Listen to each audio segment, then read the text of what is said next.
Well, it's all right. Let's start talking about the Avengers, directed by Joss Whedon and he helped write it. That's right, one of the co-writers, and of course, Firefly fame, Buffy.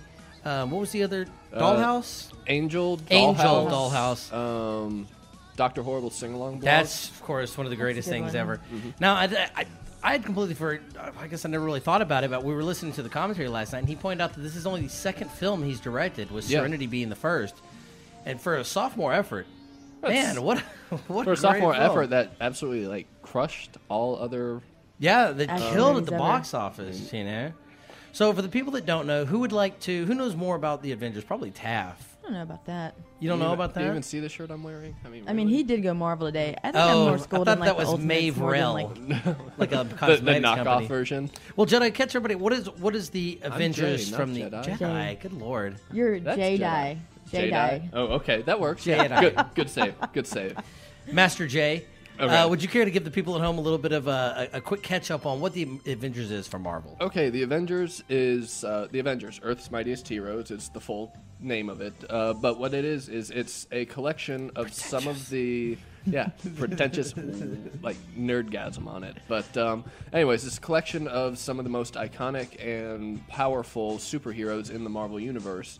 And the way it originally started was just the original comic. It was just kind of an odd confluence of events where all of these superheroes got dragged together. They'd never really interacted before, but there was one huge, global scale threat coming, and they all were kind of tackling it on their own, and they wound up in the same place, and everything came together very nicely in a series of horrible accidents, and then you would almost think they'd been written that way. I know. It just happened to come together. But it just happened, so it's crazy. But anyways, so then they were like, hey, this shit actually works. When we all, work together, we can totally crush basically anything that tries to destroy the world, which happens with frightening regularity in the Marvel Universe. It'd be great when people talk about, man, I sure would love to live in a comic book world. Yeah, if you were a comic book hero. If you're one of any other, billions of peons stuck on that planet, every week New York gets destroyed.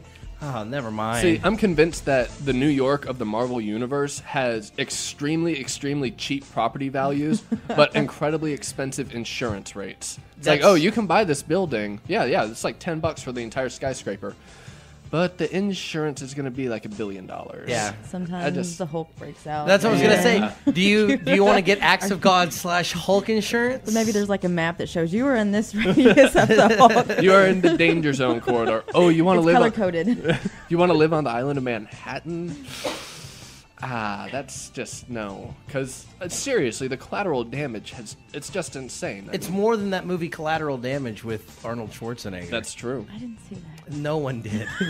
But I worked at Blockbuster, and I used to walk past that cover, and I always went, there's a movie called Collateral Damage with Arnold Schwarzenegger. I know so many. It's weird. I can actually name. Of it. It's really bad.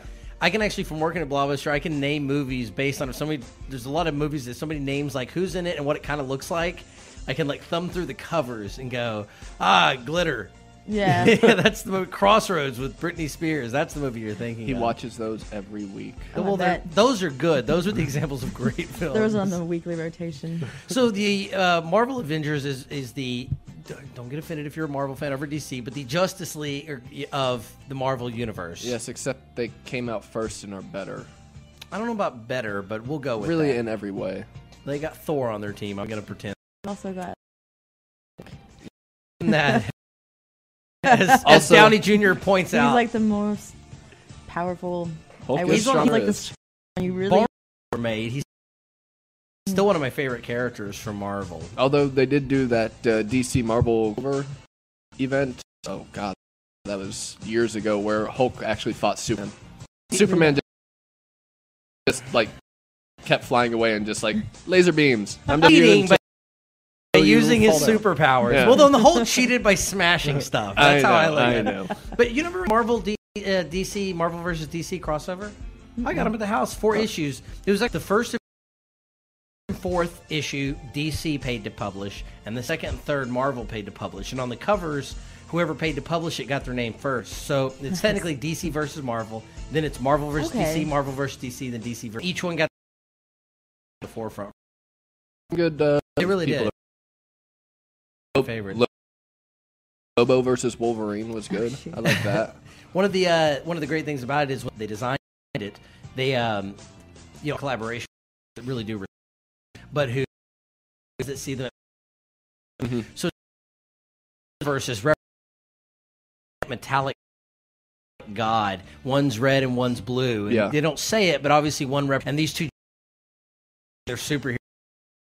And a little like 30 seconds years off. But it's great because at the end they decide that there's a to coexist. Yeah, and they can make more money and more power by existing together. It was a nice. We totally thinking of her. We just bought more of them.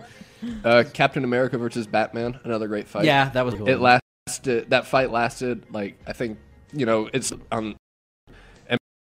and fighting now, and like in an end, the other side of would not stop fighting constantly. So, well, now that people at home have got an idea of what the Avengers are, it's the best of Marvel's universe all put together in the movie minus Spider-Man. Yes, so, but it's great. They're obviously like owns the right, so they don't. Marvel character did up through this. Not a Marvel. No. The last Spider-Man. 3 or is it? By Marvel Studios and in it owns the license. Marvel can't have a movie without getting Sony's permission. That's why he wasn't in the event. Right, including him. Put out because of. But let's talk about the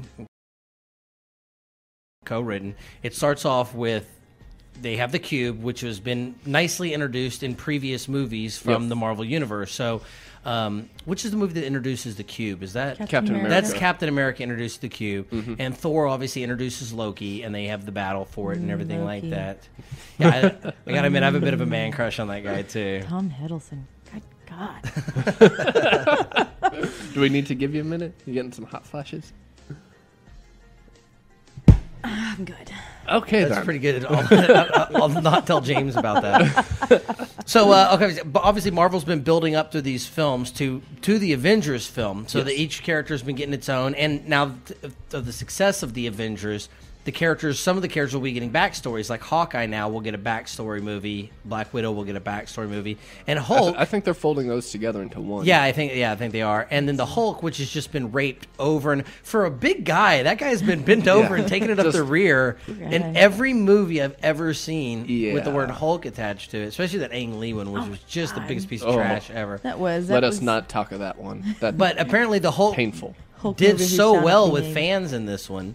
That they shut down all the Hulk movies. They were just, this is not going to happen, and they've reopened now. It's a 2-movie deal with Mark Ruffalo, who was just fantastic in the role. I think he's got 6 or 7 more roles he's supposed to appear in, different movies he's supposed to appear in after that release. Oh, that's great. I read it was like either 6 or 7 deals that he had signed. Yeah, well, Iron Man 3 with Hulk. Yeah, we were talking about this. I want to see an Iron Hulk movie where Iron Man and Bruce Banner and Tony Stark team up as the scientist guy, as the best friends. So good. I was really impressed with Mark Ruffalo as the Hulk.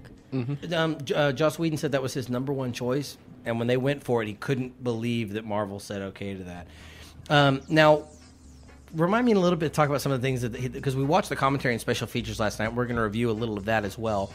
But I want to also talk about some of the things that he was able to get through by Marvel, but some of the things that Marvel also requested be in the movie. Not requested, when it was insisted. Well, insisted be in the film if they were going to allow Joss Whedon to make it. So the film starts off with the cube being stolen by Loki. Yep. And he takes over and possesses Hawkeye and Fat Face. The Professor. Professor Fat Face. Yes, who was introduced, introduced in the Thor movies. Skelsgard? Isn't that exactly his name? Ian Skelgard. No, good job on looking up at IMDb more than me. But well, he was in other movies that I've seen. Yeah, he's in the Thor movie. Yeah. He was also in Glass House. He was really creepy in Glass House. That was which Marvel movie was that? Oh my God, was that? I got dragged to that movie. People that aren't in the movie Glass Houses shouldn't throw stones at movies named Glass Houses. No, Jay. I will throw stones at this one. This is a terrible movie. It was pretty bad. I watched it on Lifetime Network, and I was like, hey, it's that guy. I got dragged to it by a friend, and basically he wanted to go out with this girl, and she wouldn't go if she couldn't bring her friend, and she wanted a date for her friend, and my buddy Richard's like, come on, you got to go. Come on, I really want to go out with this girl. Threw yourself on a grenade for that one. No, she was a very cute girl, very nice. It's just I had to sit through the glass house. Well, that's what I meant, not the girl, the movie. Oh. Yeah. So, so Loki steals the cube, and basically he's trying to initiate a war. Oh, we should explain that the cube is extraterrestrial power device that can make huge weapons and right. It's a never-ending power source. Yeah. Is basically the way it is. So, lots of money, or power, or Romney, or something like that, right? So, not even a. Just took us because everybody else is. I'm like, I'm throwing a Romney joke in there. The cube is more likable. It's got more personality. Yeah. Like Obama. It's a little more reasonable too. It's not as fundamentalist. But so it's a never-ending power source. Loki steals it. He's wanting to basically open up a portal between this interdimensional world between aliens and Earth, and let Earth be taken over to rule it. Okay. Standard plot we've seen 100 times. Seen it. I mean, since Shakespeare's time. Right. Really. So. In this one, though, Fury, who's kind of appeared in each little movie with the help of Phil, the best character Marvel has ever written in anything. He's so good. Yeah. Who's the only character to appear in every Marvel movie so far that is part of this theatrical franchise together. Like a comic book character. That makes it right. better. He was written specifically for the films. It was so great. And we're not going to discuss what happens to him because that's heart-wrenching. It's painful. It's uplifting. It gives you hope. Does it? I yelled at the screen in the theater when that happened. I was like, what the fuck, Marvel? Like, seriously. It's true. I was sitting next to him. He did not see it coming because the first time he saw it was the second time I was seeing it, and he did not take it well. He did not take it with poise. My favorite character of the whole Marvel series. There's a little bit of hope, though, because, Fury kind of plays it off. I think, he even says, they just needed a push. So right, and that's the thing is I was going to say, in this one, as opposed to the original, they are Fury is walking around actively trying to put a team together of the world's most powerful superheroes against even his superiors who want nothing right, to do who with don't it. want it. This is a task that Samuel L. Jackson is taking upon himself to push these people together, and he gets them all on a flying battleship, which is pretty cool because that's never been in the comics. That was written just for the movie too. What? Yeah, that's the helicarrier. The helicarrier. It's been in there since the '60s. It has not looked like that. It hasn't flown, according to Joss Whedon in the commentary. You misheard that. Yeah, I'm pretty sure. Really? You misheard that completely. Can we Google it? Yeah, we can. I'm sorry. Maybe I did mishear. I thought that they said that was a new thing for the film. No, the way that they had it flying was a new thing for the film. Because maybe that's in the 60s, what it was. Okay. They just had like propellers on the outside of it, lifting it like helicopter blades. Oh, okay. And he was like, and then we discovered science, and that would not work. You know what? You're right. I misheard that because that does make more sense. Yeah. Please don't just lie to the people. Hey, I misheard it wrong. I'm sorry. So people going home, they got to do their own research too. We can't do all this. Okay, so never mind. Mark the date, people. He admitted he was wrong. That also will be edited out in the review that we throw up on YouTube. That'll never be there at all. Love editing, and I love having Final Cut too over that.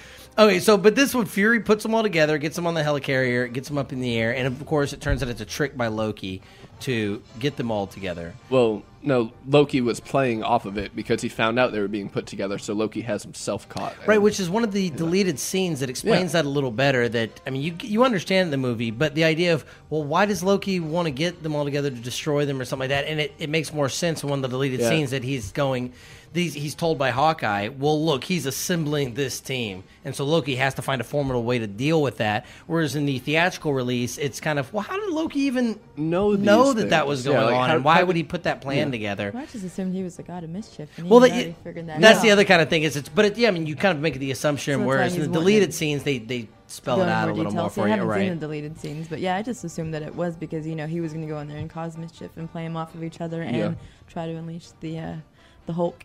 Bring some sort of animosity and angriness. I really liked in this film how the Hulk was utilized very, very small. Like he only hulks out twice, and one time it's unintentional.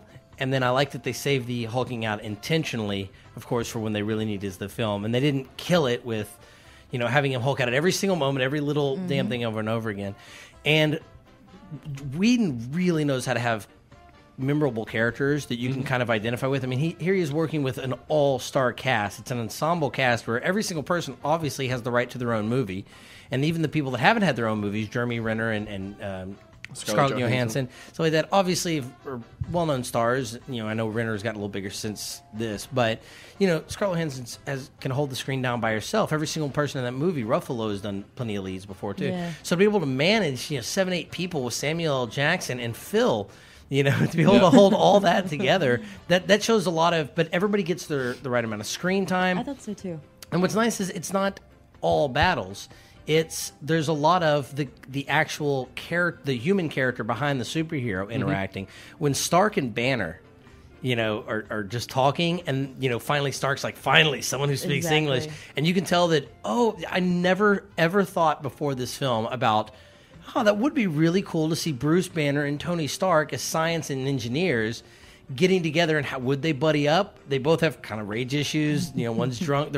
One's controlling alcoholism. The other one's controlling, the Hulk and rage. They do share a lot in common. And man, I want to see a spin-off movie with those two so bad now. I would love. They even drive off in the movie in the end in a car, like their lovey theme. I love it. The bromance. I like the romance that Coulson had with Captain America. Like I really love that, and I love fanboy. Yeah, I liked seeing Captain America kind of get used to everything. And someone commented to him, I bet you don't. This is you feel out of place, and he's like on the military helicarrier.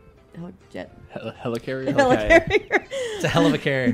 Hell of a carrier, and he's like, well, this actually, sees more normal. As we all know, has been established in the 60s. I think we all know that. Yeah, that's been around for a really long time. Yes. But I liked seeing him kind of come to his own, and he has that, little bet with Fury, and after he gets up in the air. And there's a lot of personable moments in this film that's not just ass kicking or men in superhero suits with masks on. That's another one of the deleted scenes that I really thought would have helped the movie as a whole. There's a whole 5-minute scene of Captain America just in New York looking around, just this shit's very different. Yeah. This is not what I recall. Yeah, I read some of the Men at a Time comics. I had some of that, and it was kind of funny because someone I think maybe even Tony said that, or somebody commented to him, Captain America and Man at a Time, and I was like, hey, they should show more of that of him in New York. So that's cool. Yeah. That they do have that. Yeah. We're gonna take a quick break. We're running a little long in this segment, so we're gonna take a quick break. We're gonna be back in about 2 minutes. We're gonna continue to discuss the Avengers.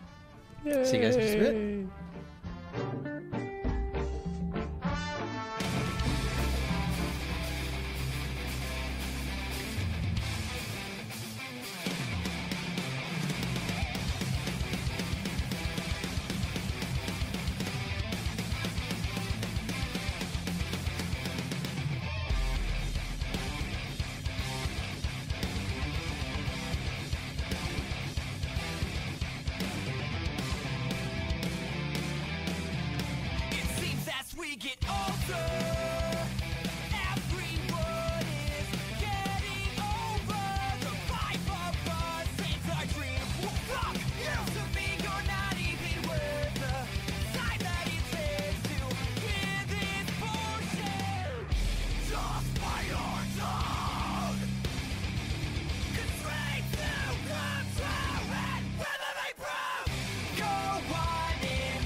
Mine.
All right, and we're back.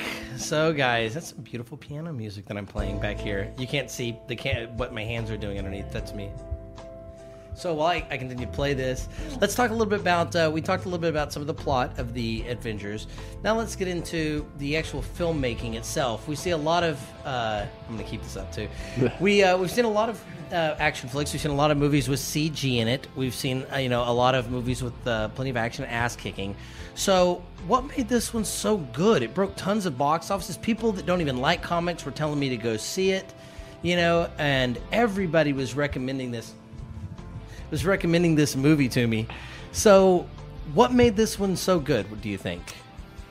I think it was the fact that Joss Whedon and I can't remember the other co-writer's name, but they managed Professor Fatface, I believe. Professor Fatface, yes. They managed to make a story arc for each character, and each character had a full arc, but they all blended together and worked with each other instead of, one sort of being the main story and everything else just being sub. So instead of just having like one main character, he really balanced it well so that it was the team was the main. Because I was going to say, when I went in, I expected it to be Nick Fury's movie with the Avengers standing behind him. I mean, that's what I assumed the plot would be. They were going to make Nick Fury this badass, and the other guys were going to occasionally pop in and out. And it wasn't. It was a story about, Black Widow and Green, Hawkeye. I almost went with Green Arrow on that one. And Hawkeye. It was a story about Banner and Stark. It was a movie about Captain America and Tony Stark. Every character had some other play for the most part. I mean, I don't think there was much Black Widow and Tony Stark, but Captain America and Stark. But they already had the first. They already had the first two movies. Iron Man movie. Right, exactly. And so, but it's nice because they gave everybody a little bit of back and forth. But we've also seen a lot of explosions in movies and stuff like that. So, like the ending scene where the Leviathan are flying around, downtown. What made this one so much more enjoyable? Because it was. I remember watching this, and my girlfriend said that I looked like this the entire movie. I was just smiling like a child, she said, and I felt that way. Like every moment of the movie, I was enjoying myself. I think for me, it was just the concept and the reality of actually seeing a good Hulk and a good Captain America and a good Tony Stark finally fighting and taking care of everything together as once. When they had that whole team up and he delegates everything and they're standing in the circle, I got goosebumps and got chills, I did too. Because for me it was this is people in stories I've been reading for so long, and I've seen so many bad comic book done. And I think for me, it was the first time where they were all actually together and it was believable and it was entertaining. Well, somebody cared about the material. Nolan's Batman may be different than DC's ever kind of represented him for, but you know what? Nolan cared about that Batman that he was writing. And you could tell that he's not just trying to knock off another checklist of movies to take home a paycheck like I felt they've done with some others, like even Green Lantern. I felt, Jeff Johns had a hand in that, and I still felt like they were just okay, we have to have Sinestro, we have to have the guy with the big head, Hammond, we have to have hit all these plot points and then just roll the credits. And that's just felt like they were just doing a checklist. Yeah. Whereas in this one, it felt like a real, almost like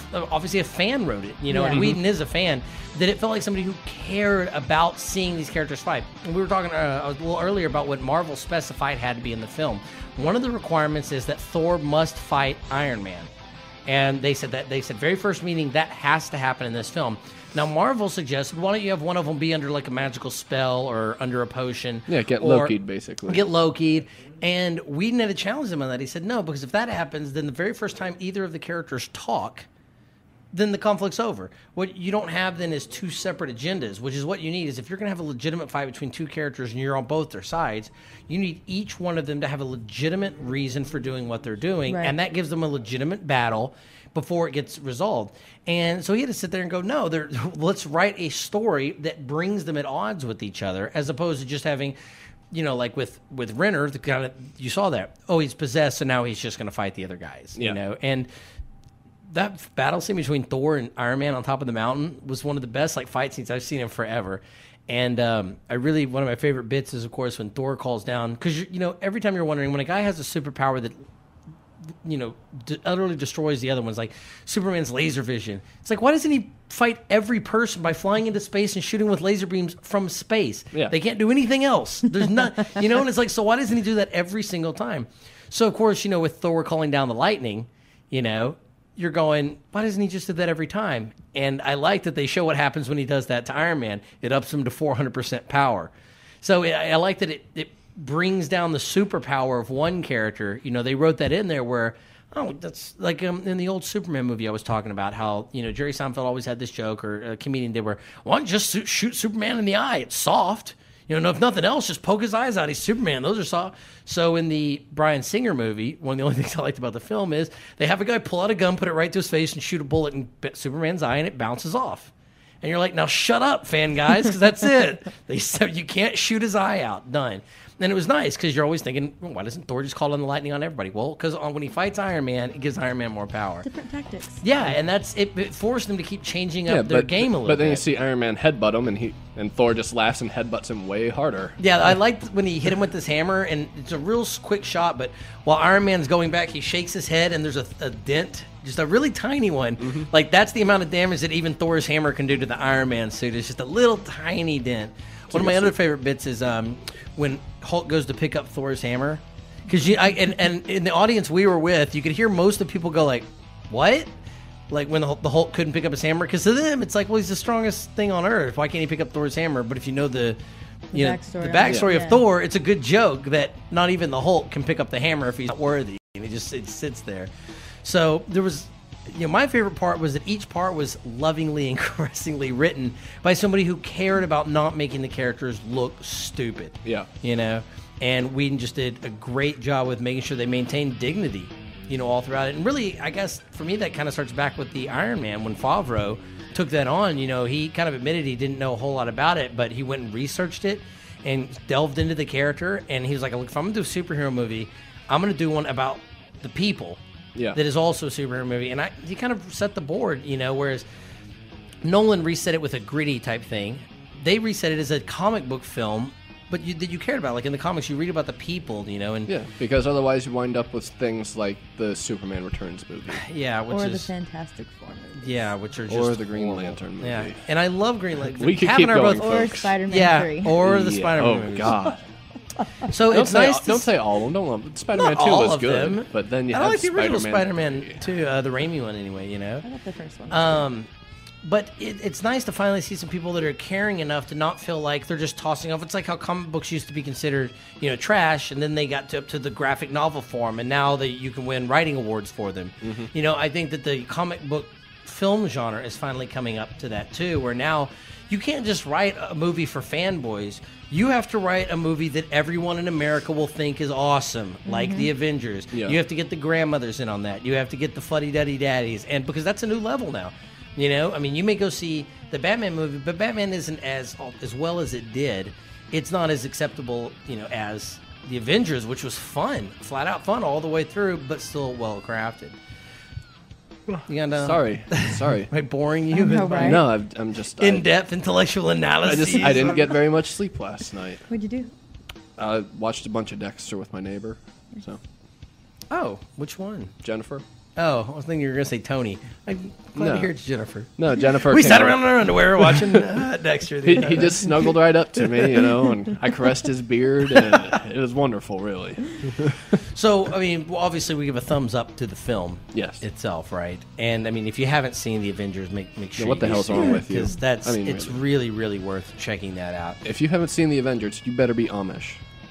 Yeah, and that's not even a good. Breaking out now. Yeah, they have their own TV shows about how they're. As long as somebody hand cranks the projector, isn't that okay? Yeah. So, yeah, I'm a big fan of that. In fact, I would like to see Amish Man as a character.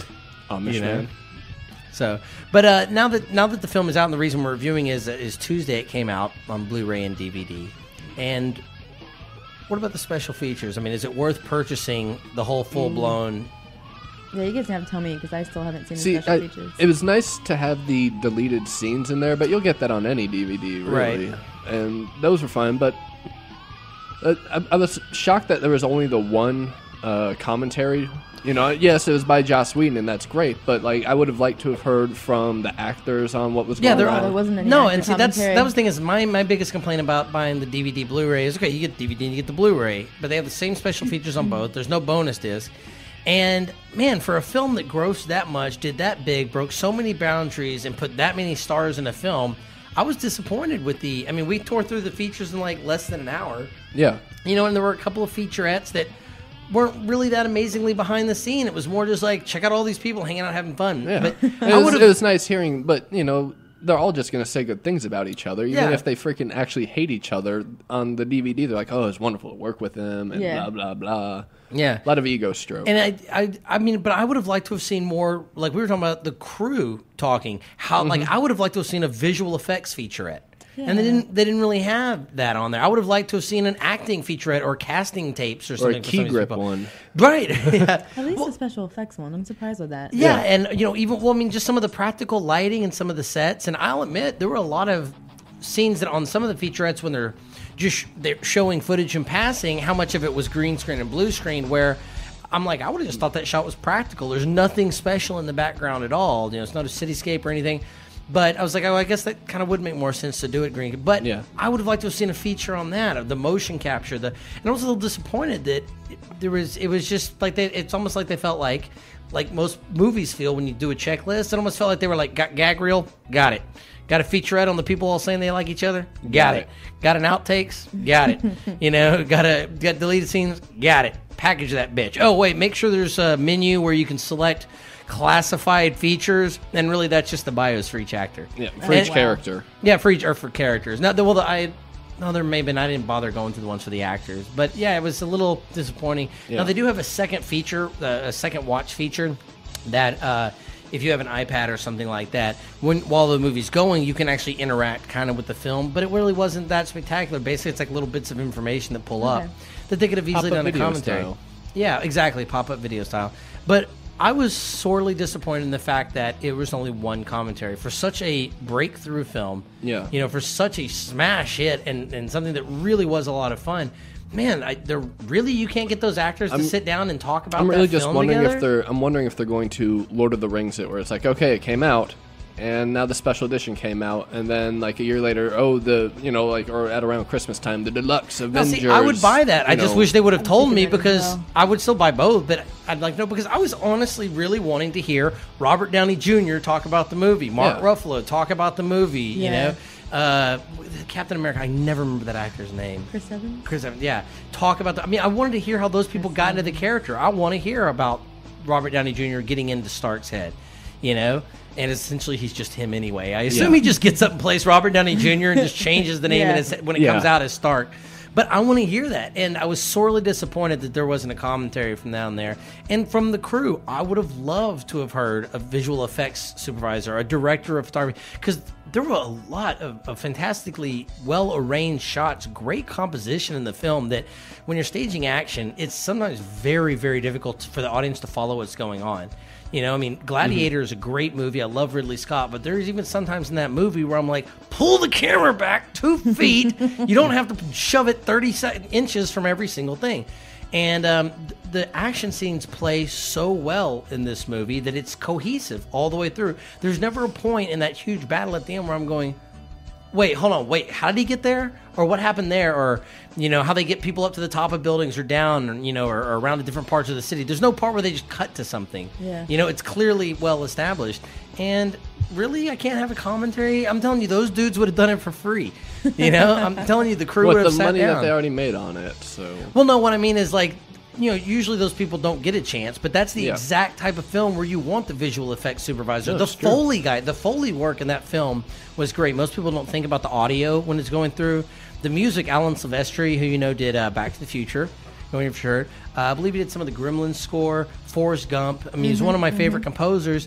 Why the hell didn't he get a commentary? I loved the music in the Avengers, and I was shocked when there wasn't a composer track on there, or a composer commentary track on there, but even the director of photography. And so I guess I would have said I'm a little disappointed with the special features on the disc. Yeah. I really expected a lot more from that. I had high hopes, and they were not met. Yeah, I wasn't crushed. No. Now the one thing that was kind of nice is they included the short film Unit 47. Yeah, that was a neat little thing. It didn't make much sense. It didn't need to be there. It didn't do anything for the story, but basically it's. But on the Thor DVD, they added Agent Coulson's Agent. What was it called? It's called like Phil Stops for Gas or something like that. Yeah, but that's Agent Coulson. He deserves to have his own damn movie as it is. I would watch an Agent Coulson movie without a single hesitation. And so, I mean, that was kind of, I mean, apparently he's become a huge fan favorite. Yeah. I mean, Joss Whedon, the other thing was when he went in, they told him, you know, Thor has to fight Iron Man. They said, by the way, the character Phil, which we created just for this run, we created him just to unite all these so that when people saw him, they would know it's in the same franchise. Since they're all together now. Spoiler alert. Yeah, spoiler alert. Wait a second. Give him a second. Turn it down. You have to kill Agent Coulson in this movie. And he fought. Joss was like, you understand how much hate I'll get for that? He's like the favorite. He's like bigger than any damn superhero now. Yeah. They said no. The reason he was written was to get them the raisins he was written. The raisins he was to get him to the point, to get everybody to that point, and now they've got to suffer a loss as a team. And you know what? From a writing standpoint, it was a really, really good idea. From a fanboy of Agent Coulson, I was pissed when Loki gets him.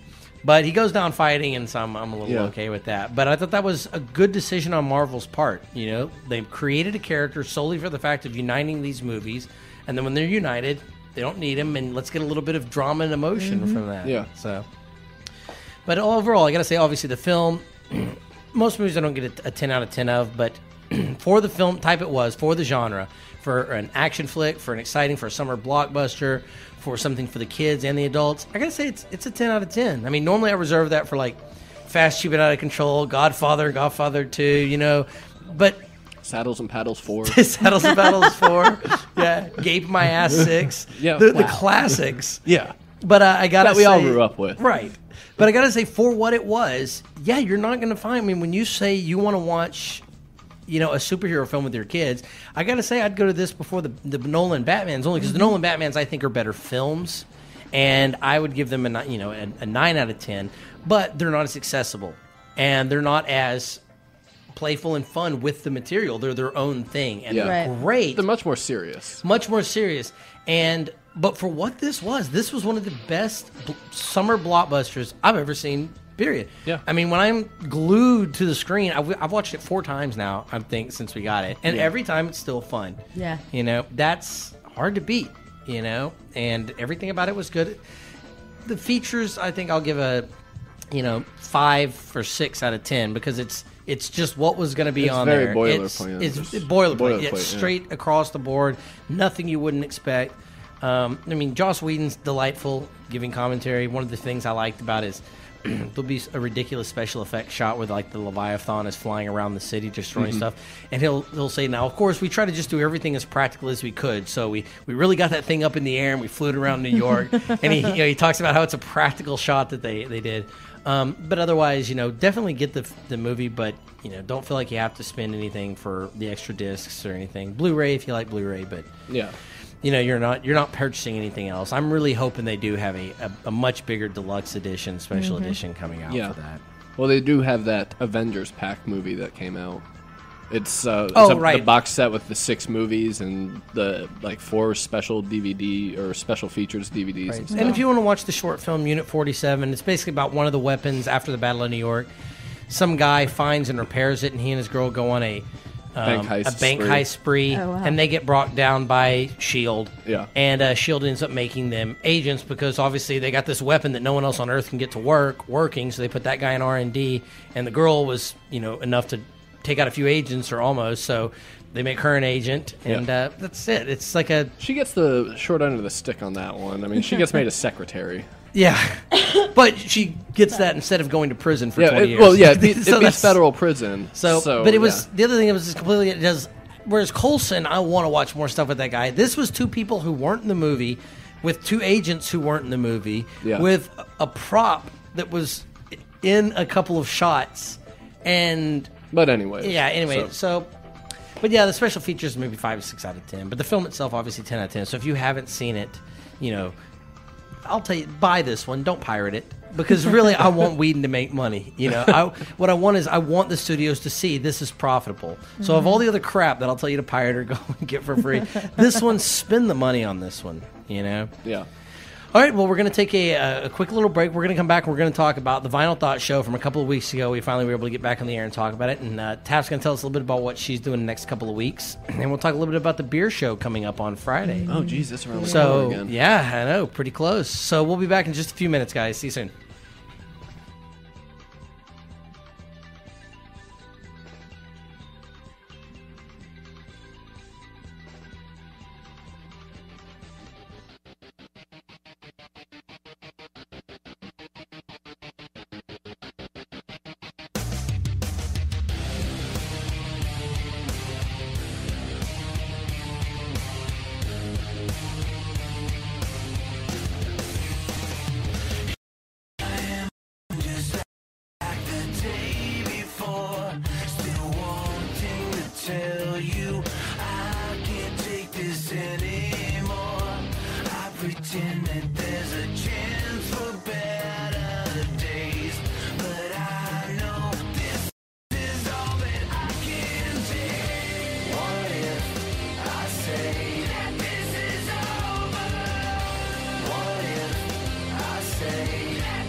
From Joss Whedon, god of the nerds, comes the movie blockbuster that finally unites the world's greatest superheroes that Marvel still has the rights to.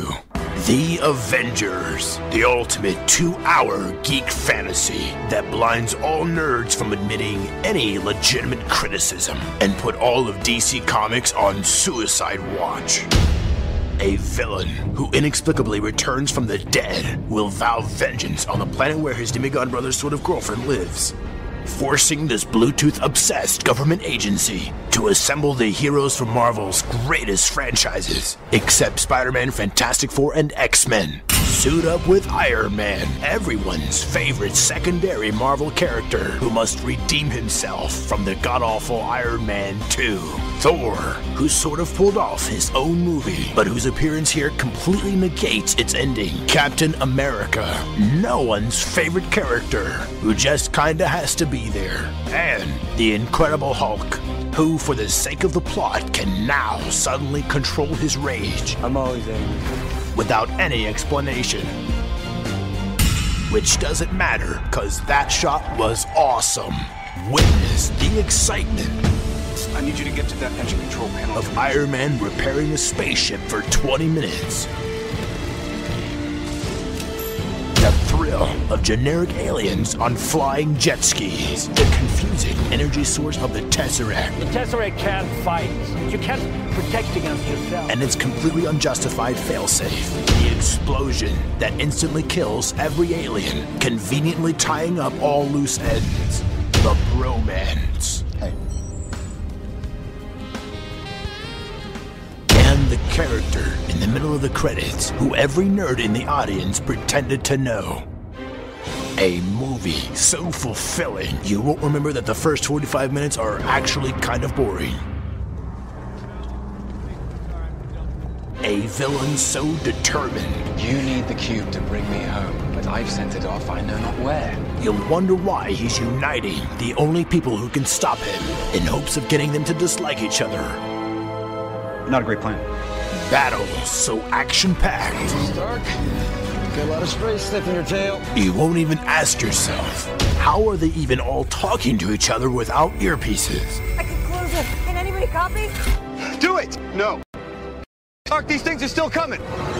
Stark, Born, Pink Eye, Iron Man pooping, not Edward Norton, the Human Torch, Leather Boobs, Mace Windu, and Gay Bane. Marvel's The Avengers. If this doesn't make your inner 8-year-old self squeal in delight, you're likely dead inside.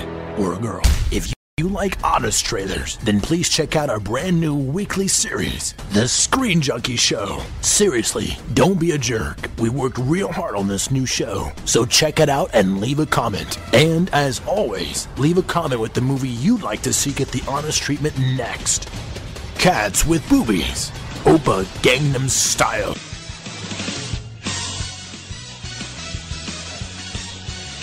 All right, well, that's not too bad. I got to admit, that did sum up a lot of it. Yeah. Although, in the commentary, Whedon did point out at the end, he's like, I guess I should probably not say this, but I'm going to... But how the Queen Bee scenario where you kill the head and they all fall over, he's like, yeah, that wasn't great, but we kind of just had to wrap the movie up at that point. Otherwise, it'd be 17 hours of just kind of clean up fighting. Yeah, he's like, otherwise you got a 3-hour movie with the next 17 hours of them killing every single person individually. He's like, nobody wanted to sit through that. But, yeah, that was...